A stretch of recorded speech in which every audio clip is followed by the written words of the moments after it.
延续府会10年有成台南共好的花灯活动，安平区公所拍破过去严肃镇守的检灾形象，融入安平的古迹加特色小食，打造出全堂建师的造型花灯。来到安平，第一个想到的一定是安平古堡，那个是我们的地标，所以我们的建师花灯在设计的理念上一定少不了安平古堡。我要让大家一看到就知道那是我们安平的代表。那除了这个之外呢，最具代表性的就是我们的吉祥物，我们的建师。那建师之外，还有安平的小吃，大家都会知道。所以呢，我们今年的花灯就做了一个全堂建师。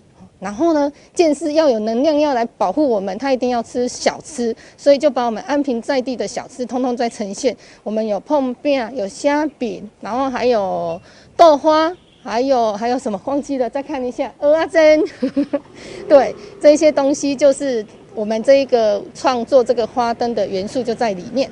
这座长宽悬拢3公尺的全堂建师的花灯，原本伫个府会广场展示，看起来并无真大。毋过，伫个山顶的安平图书分馆展示却真壮观，配合周边的树木光雕，花灯将伫个每天暗时6点到半暝12点来点光，欢迎民众做伙来赏灯。台南新闻林根采访报道。